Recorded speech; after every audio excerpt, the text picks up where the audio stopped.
Classificação indicativa. Livre para todos os públicos.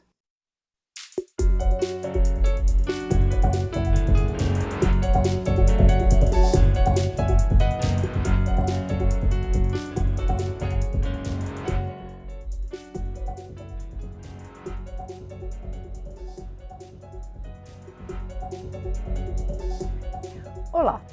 O Congresso acaba de passar pela maior renovação desde a democratização.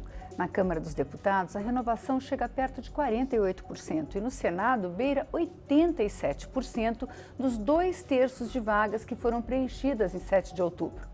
Quais as consequências dessas mudanças para os próximos 4 anos? O Câmara Debate vai conversar sobre o novo Congresso com os deputados, agora eleitos senadores, Isalci, do PSDB do Distrito Federal, e Veneziano Vital do Rego, do PSB da Paraíba. Deputados, o que significou, o que o eleitor quis dizer com esse verdadeiro tsunami de renovação? Deputado Veneziano. Primeiro, agradecer ao convite, saudar e cumprimentar meu companheiro de Câmara e futuro companheiro de Senado, saudar a todos os telespectadores e dizer que esses últimos resultados extraídos dessa eleição do dia 7 muito diz a todos nós. E eu fazia uma reflexão que depois de um período acalorado que se estabeleceu pós-2014 e que se estendeu até o processo de afastamento da presidente Dilma e a chegada do presidente Temer, é importante que as legendas que participaram nos dois polos, fossem estas mais à esquerda, fossem estas mais ao centro, centro-direita, não podem, nesse instante, dizer que saíram vitoriosas. Não sei se é essa a percepção, porque houve resultados negativos para todas essas legendas mais proeminentes. A mim me parece que houve e que tem havido uma reação por parte do público. De certa forma, entendível por todos nós que devamos respeitar. Mas, por outro lado, a mensagem da criminalização política, a mensagem do não entender a importância do exercício político, isso é, ao meu ver, muito arriscado, porque você termina lançando mão de tábuas de salvação. Essas são as impressões que eu extraio desse primeiro momento. Agora temos que esperar o segundo turno das eleições. Tomara que seja um segundo turno onde o equilíbrio emocional possa preponderar, onde não estejamos diante de incitações e incitamentos por força de intransigências de um ou de outro lado, e que ambos os lados possam, por favor, respeitar as opiniões dos eleitores. Deputado Isalci, como é que o senhor vê essa reação da população? Eu senti muito assim, né, um clima de mudança. As pessoas demonstraram assim que queriam um novo, queriam tirar principalmente os políticos tradicionais, né? Então, quem perdeu muito na eleição, eu acho que foram os grandes partidos, né? Tanto o PT quanto o PMDB, o próprio PSDB, né, foram os que mais perderam, né? Exatamente com essa postura de mudança. Você vê que pessoas que a gente não conhece, né, no mundo político ganharam a eleição, tanto para o Senado quanto para o governo. Muitos disputando o governo que a maioria da população não conhecia. Então é uma renovação, né? Está aí o Senado com um percentual de quase 87%. Mas eu acho que é bom, né? Acho que política é assim mesmo. Agora, o que nos preocupa, e foi dito no meu colega Veneziano, que é verdade, nós não podemos ir para o extremismo, né? A gente temos que fazer a eleição democraticamente, né? Sem muita emoção, a gente tem que ir mais pela razão, para evitar o confronto, porque hoje está muito claro, né? O extremo de esquerda e de direita. Então a gente precisa ter muito cuidado para não criar um clima de guerra na eleição. Eu acho que a democracia tem que prevalecer e a maioria da população defende isso. 70% da população entende que a democracia é fundamental, então isso ajuda muito nesse processo. Mas teve muita surpresa na eleição. Uma das coisas que eu percebi também foi a questão das pesquisas. Essa eu vou, inclusive, pedir agora uma audiência pública para discutir um pouco a questão das pesquisas. Eles erraram muito e a gente percebe que a pesquisa induz muito. O eleitor não quer perder o voto. Quando aparece alguém na frente, né, despontando assim muito na frente com perspectiva de ganhar, muita gente vai na onda, né? E você viu erros grotescos, né, de pesquisa. Tinham diversos senadores eleitos que sequer, né, ficaram em quinto, sexto lugar. Então, a gente tem que rever um pouquinho a questão da pesquisa em termos de divulgação. A gente não pode deixar como está. Realmente influenciou muito e a gente precisa ver como amenizar isso, né? Correto. Agora, existe uma questão que a gente tem discutido, sei lá, nos últimos 10 anos aqui no Congresso, que é a questão da governabilidade. Né? A gente tem um presidencialismo de coalizão, a gente sempre apontou um número imenso de partidos dentro do Congresso como uma das dificuldades para a governabilidade. Agora, com essas eleições, hoje nós temos 25 partidos atuando dentro do Congresso, nós vamos passar para 30 partidos. Como é que o senhor vê, como é que será essa negociação? Como é que vai ser a governabilidade? A gente já vem de anos muito tumultuados politicamente, como o senhor falou, os próximos 4 anos. Tomara que nós, depois de concluído o processo do dia 28, assumamos a responsabilidade de reunificar o país. O Brasil não se permite mais viver em torno, e principalmente nesses últimos 5 anos, de um processo deflagrado, de um cabo de guerra. Ou a gente enfrenta isso com a maturidade. Zalcy tem muito disso, dessa experiência. Nesta casa, eu sou o primeiro mandato como deputado federal. Minha experiência foi mais à frente de gestão pública como prefeito de Campina Grande. Mas fui vereador, enfim, aprendi com alguns com os quais convivi. Acho que a nossa palavra é uma palavra de serenar, equilibrar, moderar, reunificar o país e colocar sobre a mesa pontos e discussões de temas que foram sendo arquivados. Eu vou citar um, não sei se Zalcy concorda. A reforma tributária estava pronta para ser votada por nossa casa, pela Câmara Federal, com já um relatório apresentado e não chegou ao debate efetivamente. Um pacto federativo para que os estados e municípios não fiquem na dependência permanente do governo central. A discussão sobre como trazer de volta a questão que envolve a emenda constitucional 95, ao meu ver, prejudicial. E aí nós vamos nos deparar com esse sistema presidencialista de coalizão, e eu defendo o presidencialismo, mas acho que nós fomos tímidos no momento em que tivemos a oportunidade de tratar sobre uma reforma político-eleitoral e quando estabeleceu-se uma cláusula de desempenho um tanto quanto acanhada, o que permitiu ainda a presença de algumas legendas, nada contra o pluralismo partidário, não é isso, mas não o exacerbamento no número de partidos que termina dificultando a quem venha chegar, seja o presidente Fernando Haddad, seja o presidente Jair Bolsonaro. Tomara que isso possa ser feito de maneira republicana, tomara que se faça de acordo com o convencimento, o argumento sobre aquilo que chegará à discussão tanto na Casa Senatorial como na Câmara dos Deputados. Pois é, como é que o senhor vê essa questão, deputado? O senhor está acostumado a conviver com essas reuniões de líderes com 25 líderes, como é que... Ampliou ainda mais. Eu acho que nós vamos ter que mexer no regimento interno, porque senão dificilmente você vai aprovar qualquer matéria, porque com 30 partidos, com a representação, com a fala da liderança, a orientação de bancada, orientação de cada votação, você acaba não conseguindo votar, né, a tempo e a hora. Então a gente precisa mudar o regimento para a gente poder realmente ter uma efetividade melhor. Agora, eu tive a experiência aqui, eu fui presidente da Frente Parlamentar de Ciência, Tecnologia, Inovação e Pesquisa, né? E a gente tratou essa matéria como suprapartidária, né? Então a gente conseguiu avançar muito. Todos os temas, como foi dito aqui, a reforma tributária, o Pacto Federativo, né, são matérias que interessam para todo mundo. Se a gente colocar esses pontos de uma forma suprapartidária, sem a emoção partidária, a gente consegue avançar. Caso contrário, fica muito difícil, principalmente tendo aí 30 partidos. Acho que a cláusula de barreira foi muito acanhada mesmo. Então, os 14 partidos foram atingidos, né? Desses 30, tem 14. Mas nós temos hoje 35 partidos, com mais 60 e poucos em formação. A gente vai ter que cuidar disso. A próxima, evidentemente, que aumenta o percentual, né? Então, e não tem mais coligação. Não. Essa questão do fim da coligação, ela também vai permitir a diminuição dos partidos. Eu acredito que na próxima a gente deve ficar em torno de 10, 12 partidos que vão sobreviver em função da cláusula de barreira e o fim das coligações, né? E aí a vida dos governos fica mais fácil de negociar com o Congresso, né? Eu particularmente acho, né, diferentemente do veneziano, eu defendo mais o parlamentarismo, né? O presidencialismo com essa Constituição e da forma que vem sendo conduzido nos últimos anos é muito ruim, né? O presidente acaba tendo que ceder muito, né, para poder aprovar qualquer matéria. Então não sei como é que nós vamos trabalhar, né?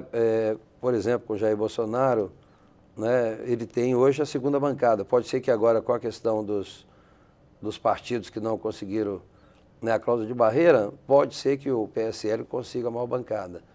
Mas, tanto um quanto o outro, a gente vai ter que trabalhar muito essa questão de partido, né, porque a gente tem muita coisa para fazer em termos de reforma, né? Nós temos não só o Pacto Federativo, a reforma tributária, a reforma política, a reforma previdenciária, tem muitas reformas que precisam de Estado, né, da gestão pública. A hipertrofia do Estado brasileiro precisa ser combatida.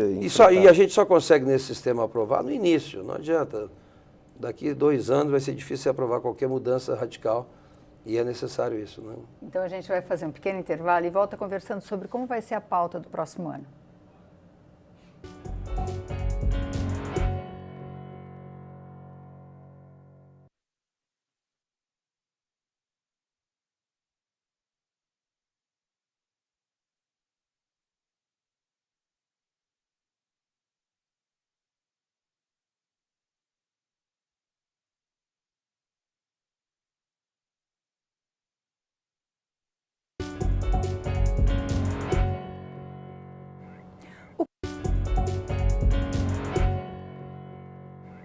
O Câmara Debate está de volta. Hoje nós conversamos sobre os rumos do Congresso depois das últimas eleições com os deputados veneziano Vital do Rego, do PSB da Paraíba, e Isalci, do PSDB do Distrito Federal. O deputado Isalci tinha acabado de falar dessa questão do começo do governo. Existe uma pauta econômica aguda, né, para ser resolvido, o país está numa crise, com um número de desemprego, e a gente tem visto que quem quer que seja eleito, os programas estão se aproximando um pouco do ponto de vista econômico, quer dizer, tem uma urgência aí em resolver alguns pontos críticos. Como é que a senhora acha que um governo agora, passado essa turbulência política, eleito com a força das urnas, pode conseguir votar mudanças como a reforma tributária, como a reforma da Previdência? Eu penso que devamos entender como mais do que necessário, imperioso enfrentarmos essas questões. E aí a legitimidade, e nós também temos que compreender isso, a legitimidade que vai ser dada pelo voto no dia 28 precisa ser respeitada. Porque se aconteceu o que aconteceu pós-2014, quando fechadas as urnas, o ambiente ainda continua a ser um ambiente de palanque eleitoral, isso vai prejudicar tremendamente. A impressão que eu tenho, inclusive junto aos meus companheiros mais à esquerda, né, sou militante do PSB, a gente vai levar isso. Ou seja, se o resultado for adverso ao que pretendamos, respeitemos a legitimidade que foi dada pelo eleitor. Agora, casos como reforma tributária, que interessa a todos, o senador Isalci bem o disse, isso não é uma questão apenas dos municípios, dos estados, é uma questão nossa, como contribuintes. Não dá para você continuar com um sistema onde há 91 tributos. Não dá para que você continue a ter no país um princípio regressivo onde quem menos recebe, mais contribui. Quem mais tem condição de contribuir, menos contribui.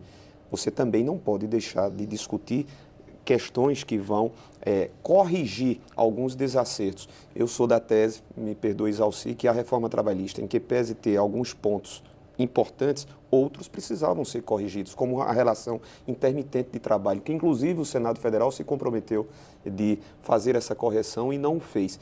Então, o governo que vai se instalar, o futuro presidente, ele precisa, de uma maneira democrática, de uma maneira colegiada, de uma maneira amena, equilibrada e moderada, ser uma palavra de reunificação.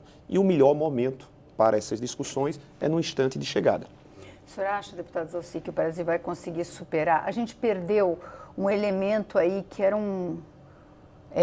as pessoas chamam de coadjuvante político. A gente passou 30 anos com o PMDB sempre fazendo o recheio de todos os governos que vieram, seja do PSDB, seja do PT.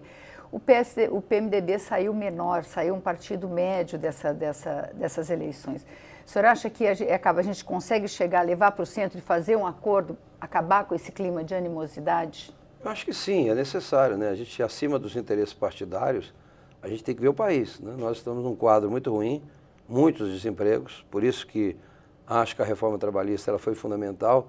Ela só não diminuiu o número de empregados em função da economia, mas o investimento no emprego depende de segurança jurídica. Eu fui juiz do Tribunal do Trabalho, fui presidente do sindicato, tanto patronal quanto de empregados. Da forma como estava, primeiro a CLT de 1946, quer dizer, quando foi feita, 60% eram trabalhadores rurais e grande parte analfabetos. E nós tínhamos praticamente 13 milhões de ações, e cada juiz com uma sentença diferente, de acordo com a súmula de cada um. Então, acho necessário. Agora, tem que corrigir, né? E o Congresso é para isso, a gente tem que aperfeiçoar a legislação. Agora, nós precisamos resolver a questão do Pacto Federativo, não dá mais para você onerar os municípios, porque as pessoas não moram no Estado nem na União, as pessoas moram no município. E a gente tem dado a eles muitas atribuições sem dar a contrapartida financeira. Os recursos ainda estão muito concentrados na União. Então, por isso o Pacto Federativo ele é fundamental. A reforma tributária ela é importante, porque ninguém hoje está satisfeito com ela, nem o contribuinte e nem o governo. Então, temos que trabalhar. A questão da Previdência é a questão de sobrevivência, nós temos que realmente respeitar o direito adquirido, a transição, mas tem que fazer uma mudança do sistema. Não dá para você continuar no sistema de partilha, onde quem trabalha paga o aposentado. Né? Hoje não tem ninguém mais que tenha mais filho do que irmão. Né? Hoje a maioria, né, da família tem 2 filhos, 3 no máximo. Então, nesse sistema que está aí, a gente não vai conseguir resolver a questão da Previdência. Então, são temas importantes que eu acho que tem que ser trabalhados nos primeiros 100 dias. Aproveitar realmente o clima da eleição, né, os votos que foram dados ao presidente e a gente poder realmente fazer essas mudanças. Né? O Congresso brasileiro sempre teve uma questão séria da subrepresentação das mulheres, dos negros, de diversas outras minorias. O Congresso era basicamente formado por homens brancos de mais de 50 anos. Os senhores acreditam que houve um avanço nessas últimas eleições nesse sentido? Penso que sim. Eu não cheguei, se você nos ajuda, aos números definitivos e precisos sobre esse aumento. Mulheres foi 50% de aumento. Nós passamos de 51 a 75. Importantíssimo. Eu acho que, inclusive, tardou desde o momento em que se estabeleceu, por regra eleitoral, os 30%. Ou seja, durante essas últimas eleições, a representação feminina ela foi aquém da necessidade que nós temos. Nós somos apenas, entre 513, 51 mulheres, ou seja, 10% nessa legislatura. Isso não é sugerível. Isso, inclusive, deixa algo de disparidade. Não significa dizer que os temas sobre o gênero não sejam abordados por nós, homens, mas é óbvio que essa sensibilidade e a presença feminina, como também dos demais outros segmentos, menos presentes nas duas casas, e eu não só diria nas duas casas, se você for observar também essa realidade nas câmaras municipais, é a mesma. Se você for buscar também nas assembleias legislativas, é a mesma. Eu acho que nós avançamos, mas é preciso que esse avanço não signifique dizer que não tenhamos que avançar mais. A presença de todos representando esse país que é plural. Deputado Zalci, foi 30% dos recursos do fundo foi destinado para a campanha das mulheres. O senhor acha que esse resultado era o esperado? Eu acho que sim, né? Essa destinação dos recursos, porque não adianta a gente fazer o discurso de incluir as mulheres se não der condições a elas. Então, eu acho que esses 30% ajudou muito. Aqui em Brasília, foram dos 8, 5 são mulheres. Então, 5 mulheres. Então, e uma senadora. E uma senadora. Então, nunca tinha sido eleita uma senadora. Então, aqui, realmente, as mulheres fizeram, né, a diferença, né? Até porque é isso mesmo, 52% do eleitorado são mulheres, né? Então, mas o principal, eu acho, foi a questão financeira. Os 30% permitiu que elas pudessem, né, também competir em igualdade de condições. Então, acho que bom, e temos que avançar mais. Eu acho que quanto mais mulheres no legislativo, melhor. Eu acredito que na próxima vai ampliar ainda mais, né? Mas 50% foi um número razoável, porque é difícil você encontrar mulheres realmente que queiram participar do processo, né? Ainda nessa eleição, muitos partidos ainda usaram as mulheres para a questão de preencher aquela determinação mínima, né, de 30%. Mas aqui em Brasília avançou bastante.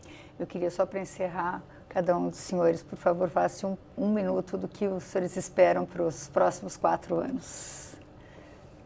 Por ordem de precedência. Não, eu vou aproveitar, né, primeiro para agradecer, né? Acho que eu tive uma receptividade muito boa, né? Agradecer a toda a população aqui do DF, fui muito bem recebido e acho que a minha eleição se deveu muito à minha atuação, meu trabalho aqui na Câmara. Então, aproveito para agradecer. E tenho certeza que no Senado nós vamos continuar trabalhando muito, porque tem muita coisa para ser feita. A gente representa o Estado e o DF precisa de uma representação e uma defesa maior. Nós estamos em último lugar em termos de investimento da União. Então, a gente precisa trabalhar muito para recompor isso e colocar o DF como referência nacional. Ademais, cumprimentá-los, agradecer a presença de Zalcy e dizer exatamente isso, ou seja, o agradecimento a todos que nos permitiram e o agradecimento maior é o dever que nós temos de representar todos aqueles que cravaram o seu voto de confiança no exercício de um mandato sereno, mais firme, com convicção e, acima de tudo, disposto a colaborar para que o país se reunifique em torno do Brasil e dos seus temas principais, que nós voltemos a ter essa compreensão. E com as graças de Deus, haveremos de ter melhores tempos. Muito grato. Muito obrigada, deputados. O Câmara Debate termina aqui. Você pode ver ou rever este ou outros programas na nossa página, câmara.leg.br ou no YouTube. Obrigada pela audiência e até a próxima.